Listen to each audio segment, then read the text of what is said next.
जैसे ही इस छोटे बंदर का जन्म होता है तभी बंदर राजा उसे डराने लगते हैं। यह देख छोटे बंदर ने बाप को ही गुस्सा मार दिया था। उसकी ताकत देख पिता बहुत खुश हो जाते हैं कि बंदर राजा के वारिस को ऐसा ही होना चाहिए। तभी एक गंजा बंदर दूसरे बच्चे को उठाता है। दोनों बच्चे जुड़वा भाई थे और नियम अनुसार बड़ा भाई जो कमजोर था बंदरों का उत्तराधिकारी था। तभी एक दुष्ट बंदरिया आकर राजा को बहकाने लगती है कि रानी को पता चलने से पहले बड़े भाई को निपटा दो, क्योंकि एक वारिस को ताकतवर होना चाहिए न कि कमजोर। मजबूरी में पिता ने बड़े बेटे को छोड़कर दूसरे को वारिस घोषित कर दिया था और चुपके से बड़े बेटे को पेड़ से नीचे फेंक दिया गया था। पर सौभाग्य से बड़ा बेटा लताओं में फंसने से बच जाता है, लेकिन तभी वो एक भेड़िए का खाना बनने वाला था। पर बच्चे को यह एक खेल लग रहा था। तभी संकट में एक बड़ी नाक वाले बंदर ने उसे बचा लिया था। दोनों का दुख समान था। अपने अलग रूप के कारण उन्हें कबीले से निकाल दिया गया था। बड़ी नाक का बंदर बच्चे को पालने का फैसला कर लेता है। समय बीतने के साथ बंदर भाई बड़ा हो चुका था। एक हाथ से विकलांग होने पर भी उसका दिमाग बहुत तेज चलता था। उसने पत्तों की मदद से पंख और पानी इकट्ठा करने का जुगाड़ बना लिया था। यहाँ तक कि उसने पेड़ से निकलने वाले गोंद की भी खोज कर ली थी, जो उनके काम के लिए काफी उपयोगी साबित हुआ था। दोनों बहुत खुश थे, अपनी ही धुन में मजे से जिंदगी जी रहे थे। और जब पुराने बंदर का समूह खुद का मनोरंजन करने के लिए खेल खेलते हैं तो दोनों छिपकर उनके खेल को देखते हुए आनंद लेते थे। उसका जुड़वा भाई भी अब काफी बड़ा और ताकतवर हो चुका था। लेकिन अगले खेल के दौरान एक समस्या हो जाती है। गेंद उछलकर बड़े नाक के सामने आ गई थी, इसीलिए बड़ी नाक का बंदर गेंद से मोहित हो जाता है, जिस कारण वो उछलकर जब गेंद को पकड़ने गया तो गलती से गेंद छोटी सी गुफा में चली जाती है। यह देख बंदरों का झुंड बड़ी नाक वाले को पीटना शुरू कर देते हैं। तभी बंदर भाई गोंद की मदद से गेंद को बाहर निकाल देता है। यह कारनामा देख सारे बंदर हैरान थे कि उसने गेंद कैसे निकली। तभी दूसरे बंदर भाई को लगा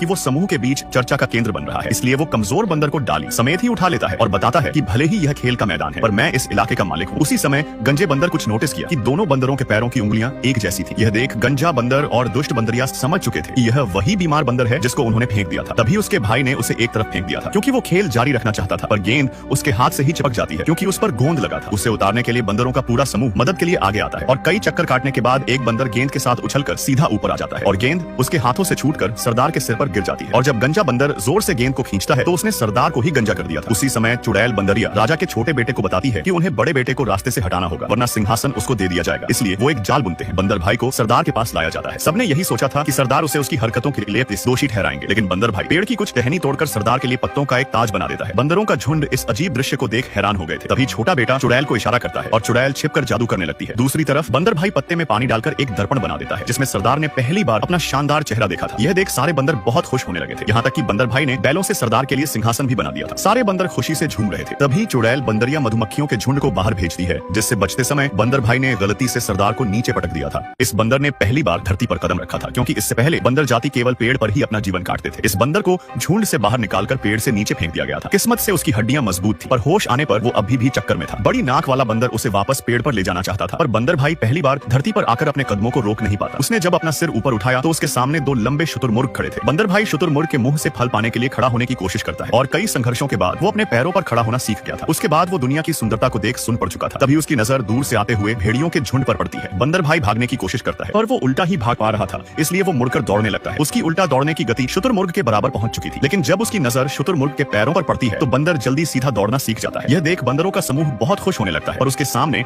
अब भी और चुनौतियां आने वाली थी। तभी गैंडे भी भेड़ियों को देख दौड़ने लगे थे। उनके रास्ते में आने वाली हर चीज तबाह होती जा रही थी और इस दौड़ में बंदर भाई सबसे आगे था, लेकिन अब उसके सामने आगे जाने का रास्ता बंद हो चुका था। गैंडे अपना शरीर सिकोड़कर लुढ़कते हुए सीधा बंदर भाई की तरफ आ रहे थे। तभी बेटे की जान खतरे में देख बंदरों का सरदार पेड़ से नीचे कूद जाता है और गैंडे को रोकने लगता है। उसने अपनी ताकत से गैंडों को उड़ा दिया था, पर एक गैंडा जब बंदर भाई को मारने वाला था तभी पिता आकर उसकी जान बचा लेते हैं, लेकिन इससे सरदार गंभीर रूप से घायल हो जाता है। मरने से पहले उसने बंदर भाई को एक राज बताया कि वो उसका बाप है और तुम्हारा एक छोटा भाई भी है। इस राज को जानकर बंदर भाई हैरान था। तभी छोटा भाई आकर बाप के शव को पेड़ पर ले जाता है और उनका अंतिम संस्कार करने लगते हैं। बंदर कबीले के नियम अनुसार नया सरदार बनने के लिए पुराने सरदार को खाना पड़ता था, ताकि वो भी वैसा ही बहादुर बन सके। जब छोटा भाई बाप को खाने जा रहा था तभी बड़ा भाई वहाँ आ पहुंचता है, लेकिन वो अकेले इतने सारे बंदरों का सामना नहीं कर सकता था। किस्मत से अचानक आसमान में बिजली चमकती है, जिससे डरकर सारे बंदर इधर उधर भागने लगे थे। इस मौके पर बंदर भाई ने सरदार का शव पेड़ से नीचे गिरा दिया था और बड़ी नाक वाला बंदर तुरंत उसके शव को पत्थर से ढक दिया था, ताकि कोई भी उसको खा ना सके। तभी धरती पर एक तूफान आता है, जिसकी चपेट में दोनों फंस जाते हैं। तूफान के बीच बंदर भाई को एक बंदर लड़की मिलती है, जिसको देख बंदर भाई को पहली नजर में प्यार हो गया था। जल्द ही वो दोनों तूफान से बाहर आ जाते हैं, पर बंदर गर्ल चट्टान पर गिरकर बेहोश हो चुकी थी। बंदर भाई तुरंत उसे उठाकर ऊपर चढ़ने लगता है, लेकिन ज्यादा वजन से रस्सी टूट जाती है। पर खतरे के इस पल में बड़ी नाक वाले बंदर ने आकर उनको बचा लिया था। बंदर भाई को सीधा दो पैरों पर खड़ा देख बंदर गर्ल हैरान थी, जिससे वो बंदर भाई की तरफ आकर्षित होने लगी थी। फिर जल्द ही बंदर भाई ने उसे भी सीधा खड़ा होकर चलना सिखा दिया था, जिसके बाद बंदर भाई लावा में शाखा जलाकर मसाल के रूप में बंदरों के पेड़ के पास लेकर आता है, इस उम्मीद में कि वो उसे अपनाएंगे। वो आग का उपयोग दिखाता है, जो रोशनी के साथ साथ गर्मी भी दे सकता है, पर बंदरों का झुंड उसे स्वीकार नहीं करता और पत्थर मारकर दोनों को भगा देते हैं। बंदर भाई और उसकी बीवी का दिमाग बहुत तेज था। उन्होंने औजारों से फल तोड़ना सीख लिया था, पत्थरों से शिकार मारना, टहनियों से गुलेल बनाकर भाले फेंकने का इस्तेमाल करना भी सीख लिया था। यहाँ तक बंदर भाई ने भेड़िए को भी अपना दोस्त बना लिया था। दोनों का जीवन तेजी से सुधरता जा रहा था। बंदर भाई और उसकी गर्लफ्रेंड एक गुफा में रहते थे, क्योंकि बंदरों के कबीले ने पत्थर मारकर दोनों को भगा दिया था, जिस कारण रहने का इंतजाम करने के लिए वो मशाल लेकर भेड़िए की गुफा में घुस गए थे। भेड़िया आग से डरता था, जिस वजह से बंदर भाई और उसकी बीवी को आराम करने के लिए गुफा मिल गई थी। फिर गर्म आग की रोशनी में वानरों का पहला चुंबन हुआ था। दूर से देख रहे कबीले के बंदर उनसे भी ज्यादा उत्साहित हो गए थे। सभी उस नजारे से प्रभावित होने लगे थे। उन दोनों को देखकर कबीले के बंदर भी नकल करने लगे थे। भावनाएं व्यक्त करने का यह एक अलग ही तरीका था, जिससे छोटे भाई के दिल में दया उत्पन्न होने लगती है। लेकिन यह देख चुड़ैल बंदरिया फिर से चाल चलती है। वो डरावनी आवाज निकालकर बंदरों को डराने लगती है, जिससे छोटा भाई गुर्राकर फिर से कबीले पर अधिकार जमाने लगता है। दूसरी तरफ बड़े भाई ने पत्थरों से आग जलाना भी सीख लिया था। पहली बार वानरों ने आग बनाई थी। फिर रात में बंदर भाई कच्चे मांस को आग में डालकर सेंकने लगता है। यह पहली बार था जब मानव बंदर पका हुआ खाना खाने वाले थे। पके हुए खाने की भुनी हुई खुशबू कबीले के बंदरों तक पहुंच गई थी। इस नए स्वाद ने उन सबको फिर से उत्तेजित कर दिया था। लेकिन तभी एक भयानक गर्जना फिर से सुनाई देती है, जिससे बंदर फिर से डर जाते हैं। चुड़ैल बंदरिया ने दोबारा चाल चल दी थी, लेकिन इस बार एक जिज्ञासु छोटे बंदर ने पेड़ की गुफा में जाकर चुड़ैल बंदरिया को डरावनी आवाज निकालते देख लिया था। यह राज सबको पता न चल जाए। चुड़ैल बंदरिया उसको मारना चाहती थी, पर तभी उसकी माँ समय पर आकर बचा लेती है। उसके बाद सबको चुड़ैल बंदरिया और सरदार की चाल का पता चल जाता है। अगर ऐसे ही चलता रहा तो सब भूखे मारे जाएंगे। इसलिए वो हिम्मत करके जमीन पर उतर जाते हैं और बड़े बंदर भाई के शरण में आ जाते हैं, जहाँ भुना हुआ मांस और फलों का भंडार था। बंदर भाई ने